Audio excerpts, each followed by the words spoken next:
Mesdames, Messieurs les ministres, les deux ministres de l'économie de l'Égypte et de la France et de l'Égypte, nous sommes très heureux de vous accueillir à l'Institut du monde arabe pour cette matinée consacrée au développement des échanges économiques entre la France et l'Égypte. Cet événement économique s'inscrit d'abord dans le cadre des petits déjeuners économiques que nous organisons et plusieurs d'entre vous y participent régulièrement chaque 3 mois ou 4 mois sur des sujets concernant le monde arabe ou les liens entre le monde arabe et les autres mondes, et notamment la France évidemment. Et ces petits déjeuners économiques ont un succès grandissant et un rayonnement croissant. Cette manifestation de ce matin s'inscrit dans le cadre de la grande manifestation dédiée à l'Égypte que nous présentons actuellement. Depuis bientôt 3 mois et jusqu'à la fin du mois de janvier 2016, nous sommes heureux de pouvoir révéler, montrer, mettre en valeur la richesse extraordinaire des arts et de la civilisation égyptienne. D'abord, à travers cette exposition unique, peut-on dire, Osiris, mystère englouti d'Égypte, qui présente les découvertes accomplies au fond de la mer, au large des côtes d'Aboukir, et qui montre les vestiges d'une civilisation dédiée à Osiris qui, jusqu'à la fin de l'Empire égyptien, a permis la célébration annuelle de la résurrection d'Osiris et qui, plus tard, au 8e siècle, a été submergée par un tsunami.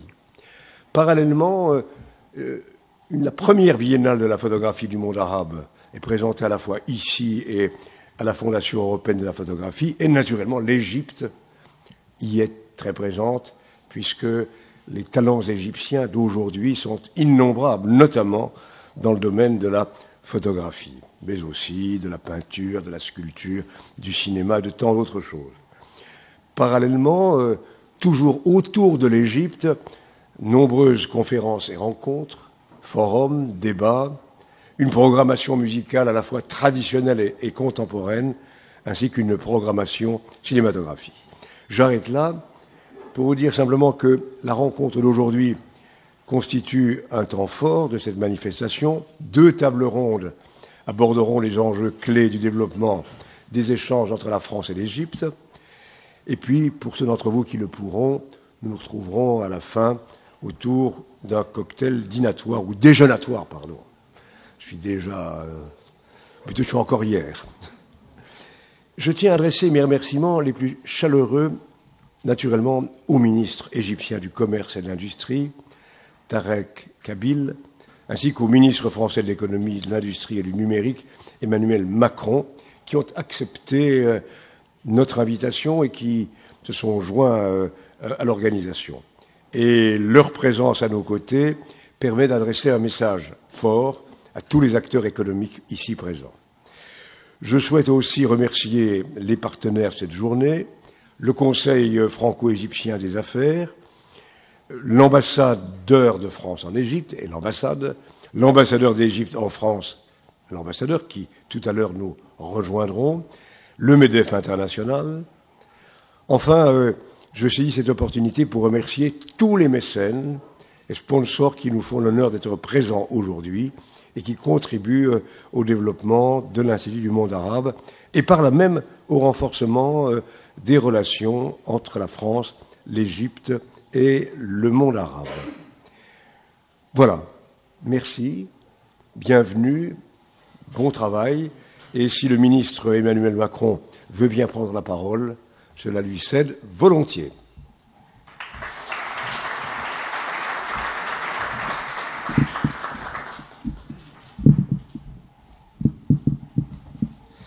Merci, Monsieur le Président, cher Jack. Monsieur le Ministre, Mesdames et Messieurs, je suis très heureux ce matin, et je m'y étais engagé il y a quelques mois, d'être présent parmi vous pour à la fois ouvrir ce travail et puis pour que nous puissions avoir un échange rapide. D'abord parce que l'Égypte, il faut bien le dire, pour de nombreux Français, c'est un pays que nous connaissons beaucoup mieux que les Égyptiens. En tout cas, nous en sommes absolument persuadés. Parce que l'Égypte a bercé notre imaginaire depuis toujours. Alors, si je l'ose le dire, même dès avant l'exposition sur Osiris, qui connaît un succès formidable et qu'a organisé Jack Lang, l'imaginaire français, il est baigné d'Égypte et des Égyptiens.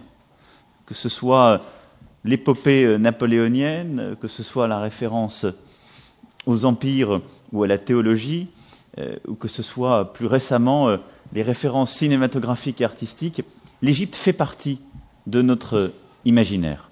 Et c'est pour ça qu'au-delà du fait que vous êtes un grand pays, il y a ces liens, ces fils en quelque sorte secrets qui sont tendus entre les deux rives de la Méditerranée, entre nos pays, et qui font qu'on a le sentiment intime de se connaître très profondément. Et c'est vrai que le succès sur Osiris, qui vient d'être rappelé, de cette magnifique exposition organisée par l'Institut du monde arabe, suffit à témoigner d'un engouement populaire pour le sujet, pour votre pays et ce qui l'emporte.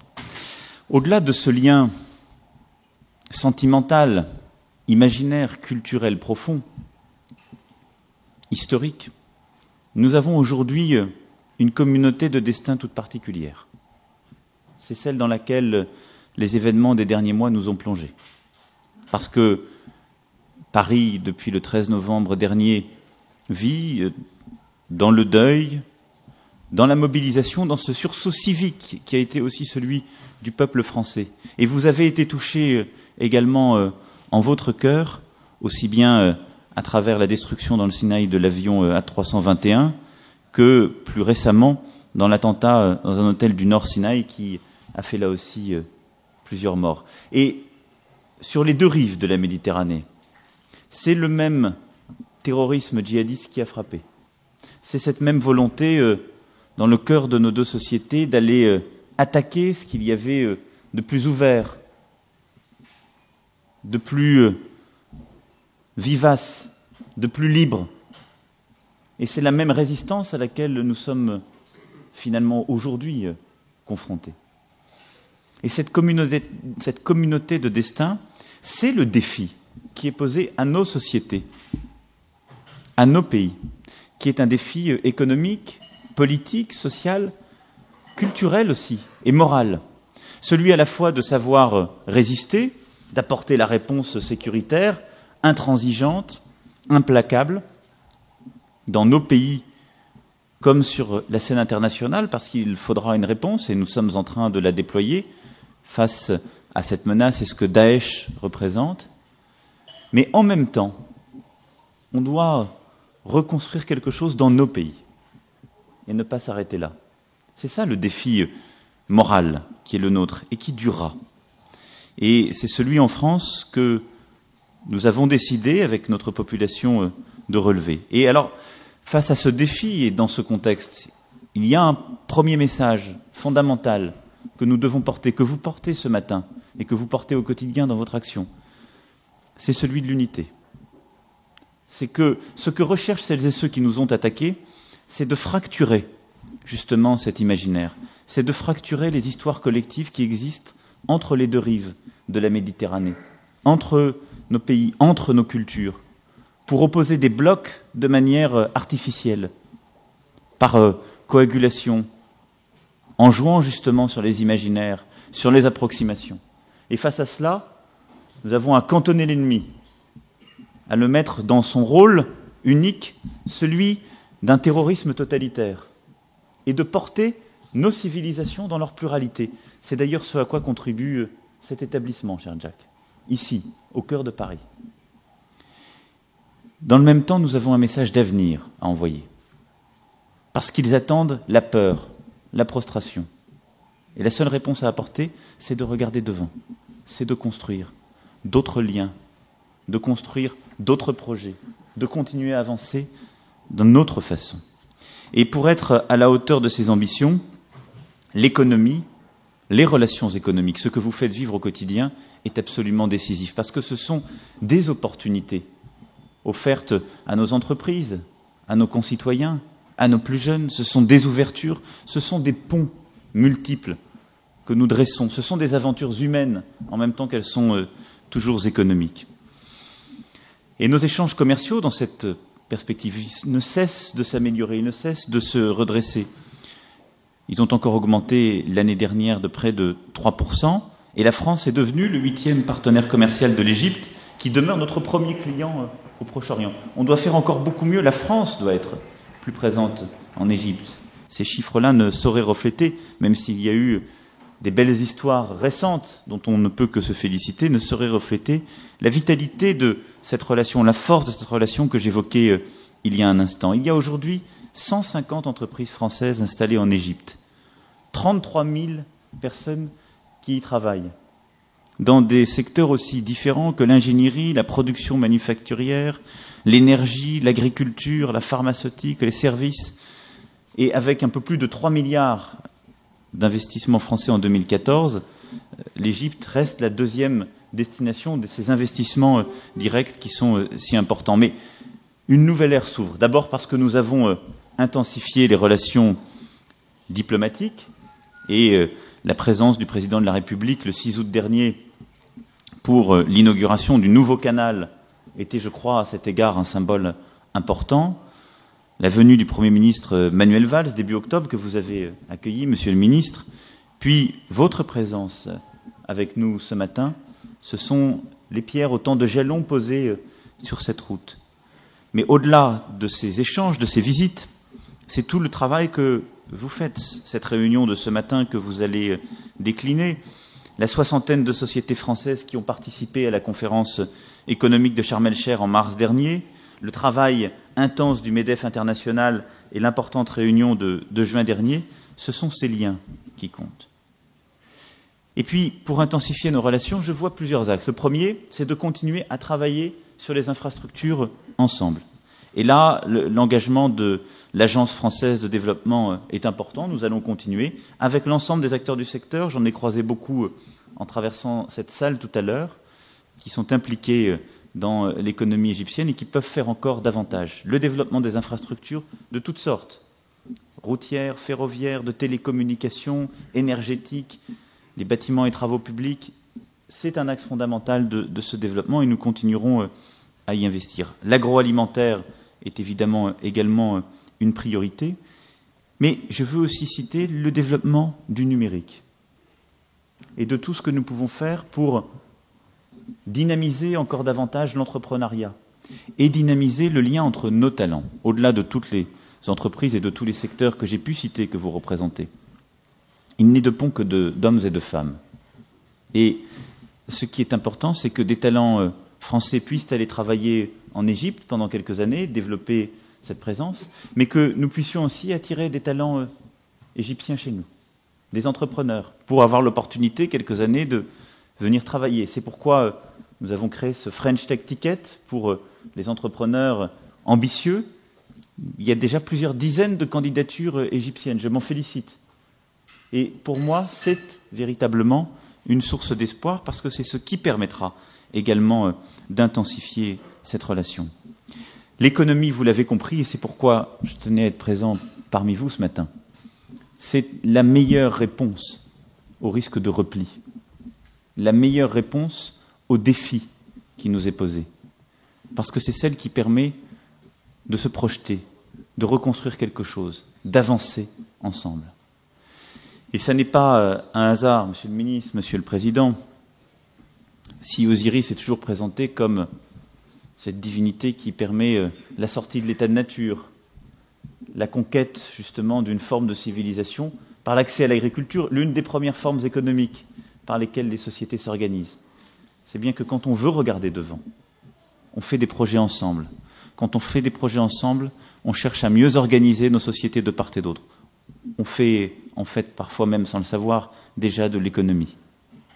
Et toutes les relations que vous renforcerez ce matin, que vous tisserez pour demain, tous les projets que vous allez pouvoir préparer, déployer, vous nous trouverez à vos côtés pour les porter, pour les faciliter. Parce que ce seront autant de voyages, parce que ce seront autant de discussions, autant de nuits passées, autant d'espoir, autant d'aventures humaines, autant de nouvelles constructions, autant de joie, parfois de peur, peut-être de déception, autant de vie. Et c'est ce dont nous avons besoin. Merci et bon travail.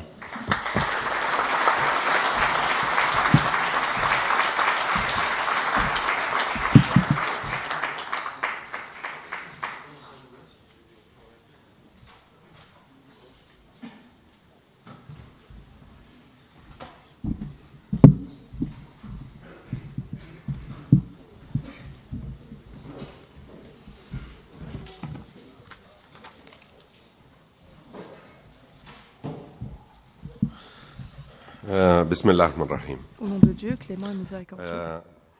السيد الوزير إيمانويل ماكرون.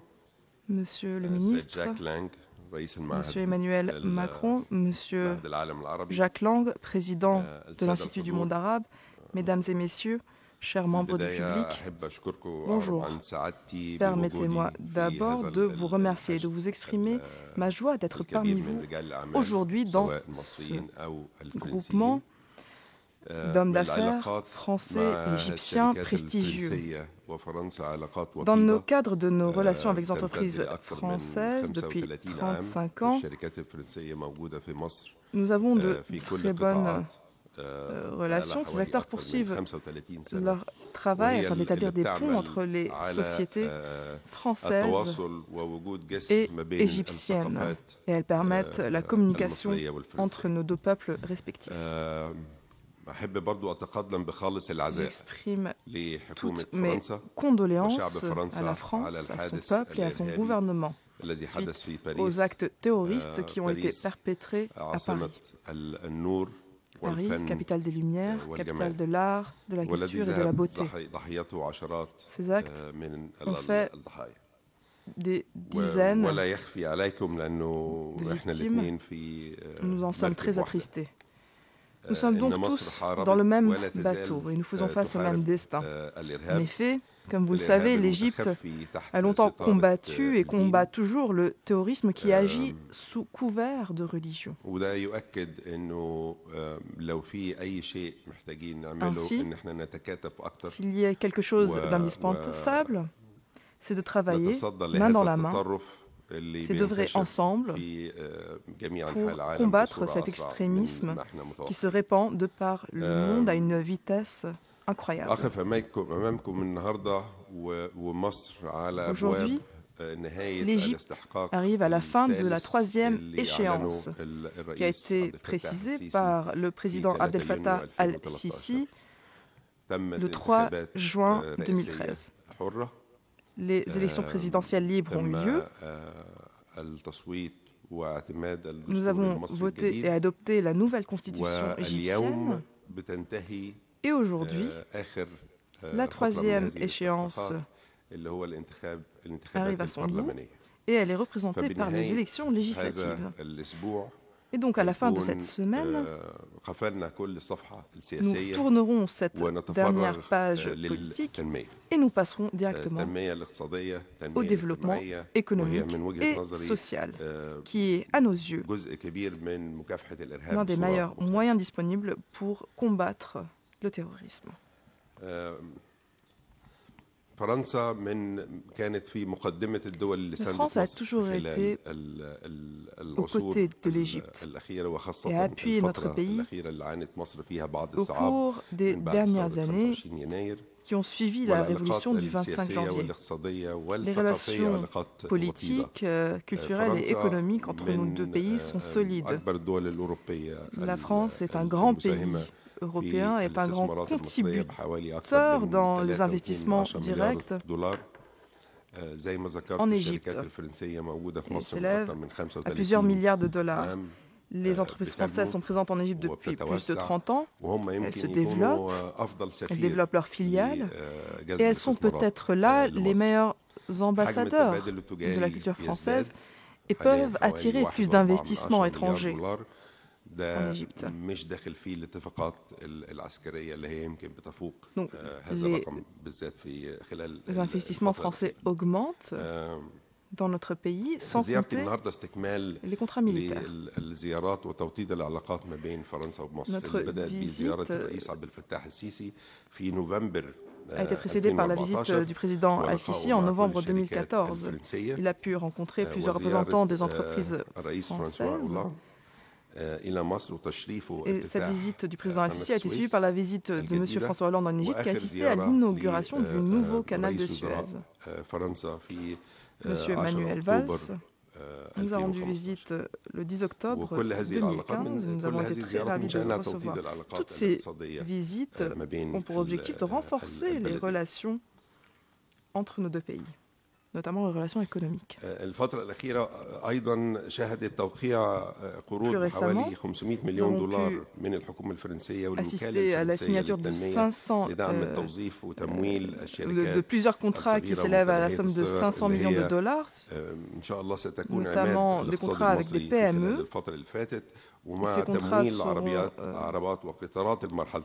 constitueront l'un des piliers des échanges économiques entre nos deux pays pour la période à venir. Parmi les grands projets en vue figure la construction de la ligne 3 et une partie de la phase 4 de cette ligne 3 du métro du Caire, ainsi que le projet lié à l'acheminement du gaz naturel au Caire.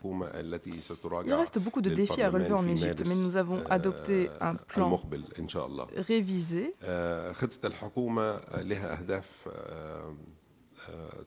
et il sera mis en œuvre dès mars prochain. Ce plan est ambitieux.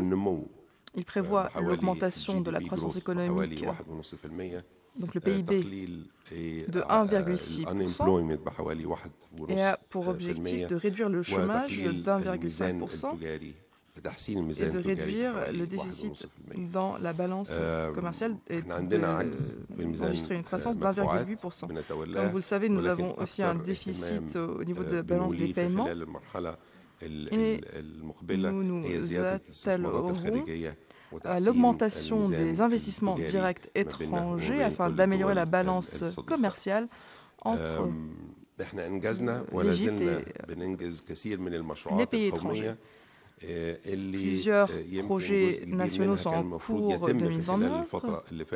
Plusieurs parmi eux auraient dû être réalisés dans la période précédente, mais ont été suspendus à cause de la situation sécuritaire du pays. Et nous sommes dans une course contre le temps pour compléter ces projets et renforcer leur rentabilité. Par ailleurs, comme vous le savez, nous avons finalisé le doublement du canal de Suez. Nous avons pu ainsi améliorer l'infrastructure de la zone du canal de Suez, la région environnante. Il s'agira là de la plus grande zone économique au Moyen-Orient, si ce n'est pas au monde. Nous avons pu construire 3000 km de routes qui relieront les ports et les centres commerciaux ainsi que les centres-villes, des grandes villes. Et nous sommes en passe de construire 3 grands ports et en train de développer les ports déjà existants. Et nous allons commencer plusieurs nouvelles constructions en 2016. Par exemple, la nouvelle capitale administrative. Plusieurs projets énergétiques ont par ailleurs été lancés. Les stations d'électricité. Hier, nous avons inauguré le plus grand parc éolien du Moyen-Orient. Il s'agit là de la plus grande centrale d'énergie renouvelable au Moyen-Orient. Et notre but est d'arriver à varier notre bouquet énergétique de manière à ce que 30% de l'énergie produite en Égypte soit de l'énergie renouvelable d'ici 2020. Le ministère du Commerce et de l'Industrie travaille à l'amélioration du climat des investissements et du travail. Il s'agit là d'améliorer le climat pour les investisseurs locaux ou étrangers.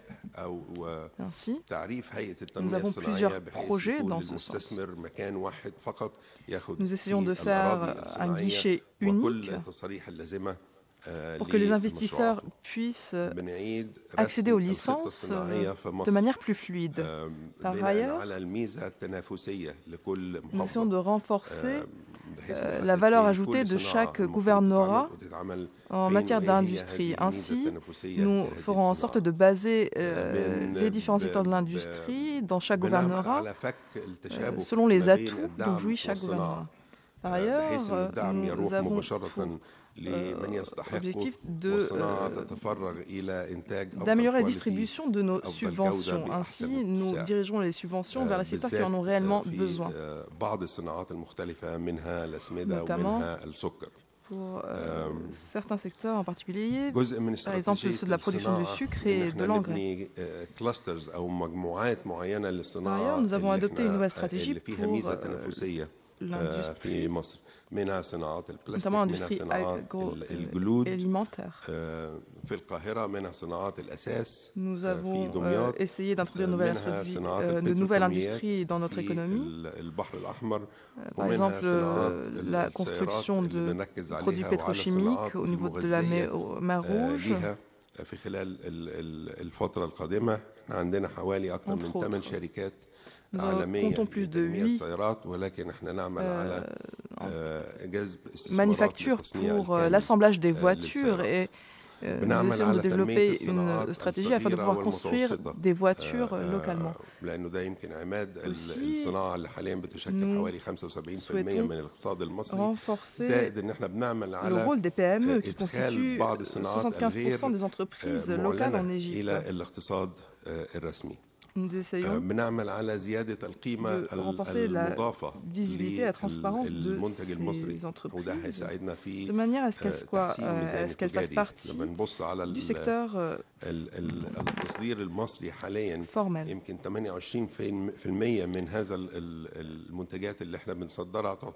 Nous exportons plusieurs produits. Et 28% des produits que nous exportons sont basés sur ce qu'on pourrait appeler low-tech, technologie basse. Et 2% seulement de nos exportations de produits pourraient appartenir à la catégorie high-tech. Donc, il s'agit là d'une niche. Et nous pourrons exploiter la plus-value de ce produit de manière à améliorer la balance commerciale égyptienne. Nous avons aussi des industries très potentes dans le domaine pétrochimique, en matière de génie chimique aussi, en matière de textile et en matière d'agroalimentaire. Nous allons nous concentrer sur ces industries en particulier afin d'augmenter leur plus-value.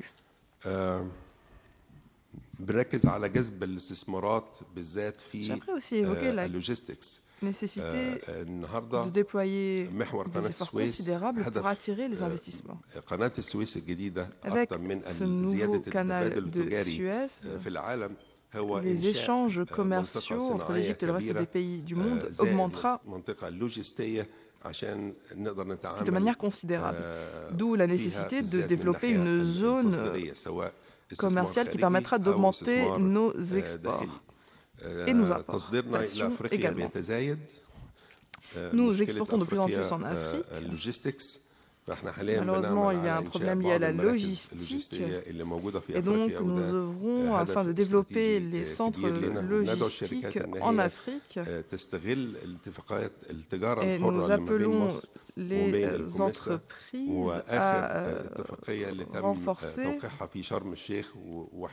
l'investissement africain.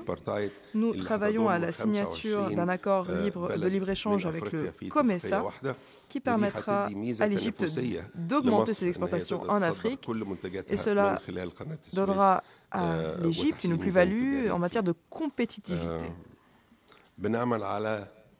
Et nous pourrons ainsi exploiter ce nouveau canal de Suez comme il se doit. Par ailleurs, nous sommes en train de développer ce qu'on pourrait convient d'appeler le triangle d'or.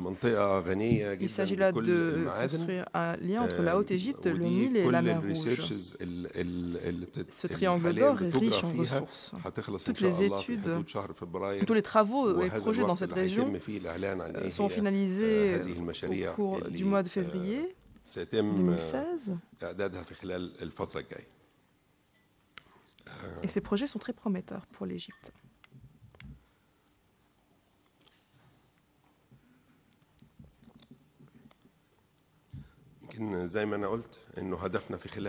Je l'ai évoqué précédemment, notre but pour la phase à venir est de renforcer l'attraction des investisseurs étrangers et ce, dans le cadre d'une collaboration très étroite avec les responsables des autorités françaises et des entreprises françaises. Je suis certain et confiant que nous allons continuer à développer et à renforcer l'économie égyptienne.